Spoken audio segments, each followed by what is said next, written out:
Personal ज़िंदगी में सब एक दूसरे के साथ सब करते हैं, ऐसा नहीं है कोई दूध का दूल्हा नहीं है, लेकिन फिर उसमें और आप में अंतर क्या रह जाए। एक ही जवाब है कि चुप रहना एक सबसे बड़ा जवाब है। अमिताभ बच्चन सदी के महानायक कहे जाते हैं, उन्होंने एक इंटरव्यू में कहा है कि हम आज भी सीखते हैं। नहीं, हमसे नहीं कहाएगा। अच्छा, कोई बात नहीं। चलिए, नमस्कार, प्रणाम। लाइव लोग न्यूज़ में आप सभी का स्वागत है। मैं हूं आपके साथ खुशबू राय। आइए मिलते हैं फिर से एक ऐसे शख्स से। मैंने पहले भी आपसे कहा है कि एक चेहरे होते हैं जो पर्दे के सामने होते हैं और एक चेहरे ऐसे भी होते हैं जो पर्दे के पीछे होते हैं। जी हाँ, ऑन स्क्रीन जो चेहरे आपको दिखते हैं उनके पीछे ऑफ स्क्रीन वालों का बहुत बड़ा योगदान होता है। उन्हीं में से एक शख्स हमारे साथ आज मौजूद हैं, आंसू बाबा के नाम से परिचित हैं। बहुत बहुत स्वागत है आंसू जी आपका। सभी को लाइव लोग देखने वाले सभी लोगों को नमस्कार। मेरा आंसू बाबा। कैसे हैं आप?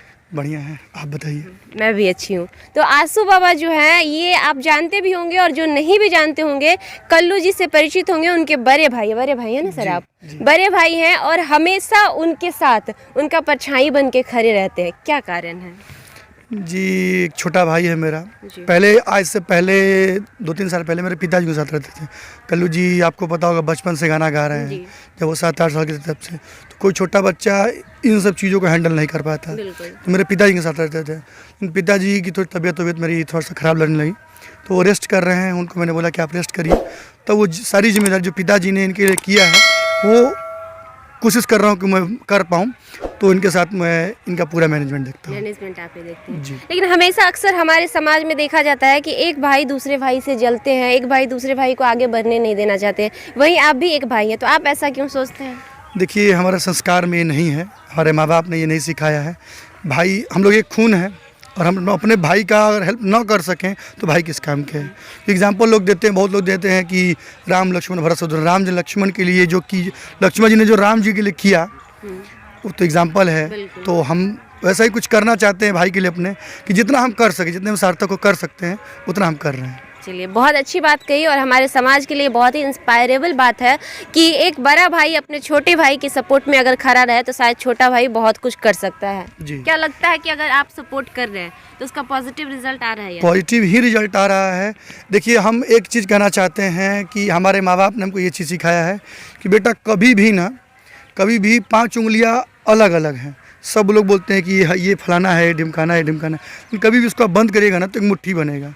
तो भले हम अपने माँ बाप के 4 बेटे हैं, हम 4 भाई हैं, तो लेकिन चारों जब एक मुट्ठी बंद करेंगे तो एक मुट्ठी होगी, एक परिवार होगा। तो उसको हम बांध के चलेंगे, कभी उसको खोलेंगे नहीं।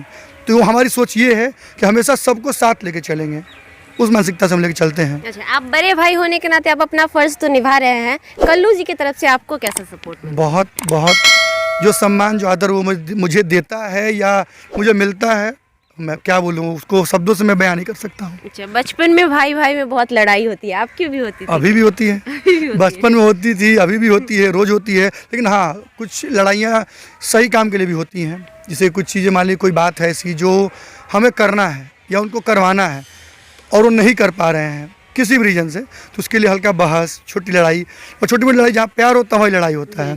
लड़ाई होते रहता है, वो नोक झोंक तो नहीं चलेगा तो क्या होगा। और ज़्यादा छोटे भी नहीं है, 1-1.5 साल छोटे हैं, तो होते रहता है हम दोनों के बीच में, और सही के लिए होता है। कभी ऐसा नहीं कोई किसी को कोई इशू के लिए नहीं होता है, वो काम के लिए लेके, कोई पर्सनल कोई रंजिश हमारा नहीं, उनके साथ दुश्मनी वाला नहीं। भाई है, छोटे भाई हैं, तो ऐसा हल्का फुल्का चलते रहता है। अच्छा, उनका सपोर्टिव भी है, साथ ही कहीं ना कहीं भोजपुरी इंडस्ट्री से आप जुड़े हुए हैं लगातार। स्ट्रगलिंग पीरियड रहता है भोजपुरी इंडस्ट्री में, आपको किस तरह का दिक्कत कभी आया, सामना करना पड़ा? देखिए, जब स्ट्रगलिंग पीरियड था तो हमारे पिताजी थे। पिताजी ने हमको ये बताया कि जो मेहनत बाबू हमने किया है यहाँ तक आने के लिए, उससे तुम 5 गुना 10 गुना मेहनत और करो इसको बरकरार रखने के लिए। जहाँ जाना है तो भगवान जान रहे हैं कहाँ जाना है, वहाँ पहुँचाएंगे, हमारी मेहनत पहुँचाएगी। लेकिन हमारे पिताजी ने बहुत स्ट्रगल किया है इनको यहाँ तक लाने के लिए, उन्होंने बहुत मेहनत किया है। और मैं आपके न्यूज़ चैनल के माध्यम से शुक्रिया करना चाहूँगा पिताजी का, और जिन्होंने इनका सपोर्ट किया जब ये बचपन में थे, जब ये बड़े हो रहे थे।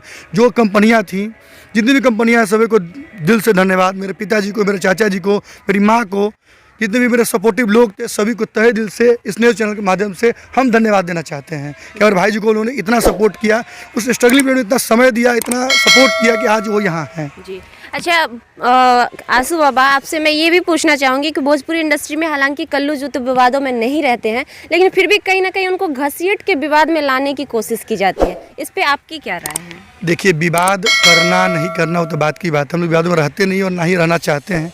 इसको लाना है लाए, लेकिन हम लोग कुछ नहीं बोलते हैं। हमारा एक ही जवाब है कि चुप रहना एक सबसे बड़ा जवाब है। तो हम चुप रह के उसको जवाब दे देते हैं, अपने गानों से, अपने मेहनत से, अपने काम से।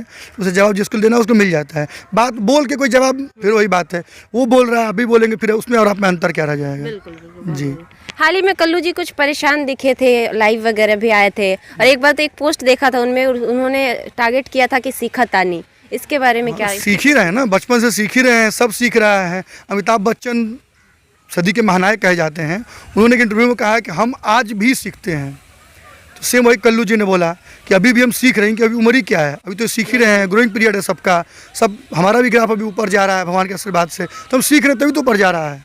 तो हम सबका सीखने का काम है, हम भी सीख रहे हैं, वो भी सीख रहे हैं। वाकई एक कलाकार में क्या होना चाहिए? लोगों को जातिवाद में बांटना, एक दूसरे में गाली गलौज करना, ये परिभाषा है क्या कलाकार? देखिए, एक चीज़ आपको बता दे रहे हैं कि जितना आप अपने आप को संभाल के रखेंगे, उतना जातिवाद और ये जिलावाद चाहे जो भी है उससे दूर रहेंगे। कलाकार कोई जात नहीं होता है, कलाकार कोई जिला नहीं होता है, कलाकार कोई धर्म नहीं होता है, कुछ बटा नहीं है। अच्छा, आपको नहीं लगता है आंसू जी, अभी जो हो रहा है, जो माहौल है भोजपुरी इंडस्ट्री में, वो दर्शकों को भी जातिवाद में बांट रहा है, कलाकारों को भी बांट रहा है? ये तो अभी देखने को मिल रहा है, लेकिन ये गलत चीज़ है। ये गलत हो रहा है, हमारी इंडस्ट्री के लिए गलत हो रहा है। क्योंकि देखिए, कभी भी होगा, कलाकार सबका होता है। ऐसा नहीं है कि किसी का गाना है तो सिर्फ हम ही पर्सनल उनका सुनेंगे। सुनने को सब है, सभी कास्ट के लोग सुनते हैं, सभी धर्म के लोग सुनते हैं, बच्चा, औरत, माँ, बहन सब सुनती है। ऐसा नहीं कि बटा हुआ है कि नहीं सिर्फ इनका गाना है तो फलाना आदमी सुनेगा, इनका है तो चिलाना आदमी सुनेगा। कल्लू गाने सबके सुनते हैं, सबके सब स्टार गाने सुनते हैं। और हम ये नहीं कहते कि कल्लू का ही, जो स्टार का गाना है अच्छा रहे, सब लोग उसको सुनिए, सब लोग उसको सपोर्ट करिए। ऐसा कभी मत करिए कि नहीं फलाना आदमी गाना तो हम नहीं सुनेंगे। हम सबका सुनते हैं, हम अच्छा चीज़ को सबका सुनते हैं, उसमें से कुछ निचोड़ निकालते, कुछ अच्छा हम भी निकालते हैं। हम तो सबका सुनते हैं। तो इसमें कोई जाति पात का कोई सिस्टम नहीं है। कलाकार कोई जात नहीं होती है, कलाकार सबका होता है। हमने ऐसा इसलिए कहा कि एक कहावत है हमारे यहाँ, एक सरी मछली पूरे तालाब को गंदा कर देती है। कहीं ना कहीं भोजपुरी इंडस्ट्री से आप भी जुड़े हुए हैं, और अगर एक लोग कुछ करेंगे तो सवाल आपसे उठेगा ही सर। तो ऐसे लोगों को क्या कहना चाहिए? देखिए, एक चीज़ बता रहे हैं कि जितना आप उस विवाद में पड़िएगा, उतना उस विवाद को लपेटा जाएगा। तो विवाद से दूर रहने के लिए सबसे चीज़ है कि अपने काम पर आप फोकस करिए, और जो बोल रहा है अब उसको चुप रह के जवाब दीजिए, क्योंकि ताली दो हाथ से बजती है। आप उसको जवाब नहीं देंगे तो ऑटोमेटिक समझ जाएगा कि हाँ, सामने वाला बंदा क्या चाहता है, और वो सही होगा अपने जगह पे तो ऑटोमेटिक सही दिखेगा। और नहीं, अगर गलत होगा कि नहीं, तो अगर जवाब देगा, लड़ाई करेगा, तो फिर तो विवाद होगा ही, गाली गलौज होगा ही, और हो ही रहा है। और एक चीज़ और पूछना चाहूँगी, भोजपुरी इंडस्ट्री में लड़कियों की चीज़ें आजकल बहुत ज़्यादा उछाली जा रही हैं, ये कितना हद तक सही? देखिए, एक चीज़ होता है कि किसी की माँ बहन बेटी, हमारी भी माँ बहन हुई, तो किसी की इज्जत उछालना यूट्यूब पे चाहे फेसबुक पे जो लोग डाल दे रहे हैं, नहीं करना चाहिए। पर्सनल ज़िंदगी में सब एक दूसरे के साथ सब करते हैं, ऐसा नहीं है, कोई दूध का दूल्हा नहीं है, सब करता है। पर्सनल ज़िंदगी किसी की, उसमें आपको क्यों घुसना है? और खासकर लड़की को, लड़का होता तो चलिए समझ में आता है कि चलो भाई उसको कहीं बाहर जाना है, समझने समझा सकता है, लेकिन लड़कियों को नहीं करना चाहिए, जो गलत चीज़ है। इसे हमको सपोर्ट बिल्कुल नहीं करते हैं। अच्छा, बचपन से लेके कल्लू जी अभी तक इतने सारे गाना गाए, आपको कौन सा गाना बहुत अच्छा लगा? बहुत सारे ऐसे बहुत सारे गाने हैं, लेकिन अब ये कौन बताए, वो बहुत सारे गाने जो आपको याद हो अभी। याद तो हम गाना तो नहीं गाते हैं, लेकिन एक कोई गाना उनका जो आपको अच्छा लगा हो कि हाँ चलो ये मुझे बहुत पसंद आया हो। हाँ, तो एक अभी ये गाना आया था देवी गीत में, बेटी जन्माल जरूरी है। हमारी कोई बहन नहीं है तो, और हमारी बेटी भी नहीं है, हमारा एक बेटा है। अच्छा। तो हम चाहते थे कि मेरी बेटी हो, तो एक उन्होंने गाना गाया था कि बेटी जन्माल जरूरी है, वो मेरा फेवरेट सॉन्ग है। वो गाने तो नहीं आता है, बता सकते हैं, कोशिश तो करिए एक बार। आपको आपका आवाज मैच करता है? नहीं, आवाज़ मैच करता है, बोलने मैच करता है, गाने मैच नहीं करता है। नहीं, हमसे नहीं गवाएगा। अच्छा, कोई बात नहीं। चलिए आंसू जी, बहुत अच्छा लगा आपसे मिलकर। चलिए, आपसे मिलकर बहुत अच्छा लगा, और सभी लोग लाइव लॉन्ग न्यूज़ को देखिए, सब्सक्राइब करिए और अच्छी चीज़ों को प्रमोट करिए। और एक चीज़, आपने कहा बहन नहीं, आज से मैं आपकी बहन हूँ, आप हमें मान लीजिए आप बहन है। चलिए, हमारे साथ थे आंसू भैया, इसलिए बोलूँगी कि इनके पास बहन नहीं है, इन्होंने अभी कहा, लेकिन ऐसा नहीं है जिनका अपनी बहन नहीं होती, बहुत सारी बहनें हैं जिसको अगर आप दिल से मानिए तो वो बहन और भाई जैसे होते हैं। हमारे साथ थे आंसू बाबा, जिनसे हमने ढेर सारी बातें की और दिलचस्प बातें की। देखिए, बने रहिए, और अगले चेहरे के साथ मिलते हैं फिर धमाकेदार इंटरव्यू के साथ।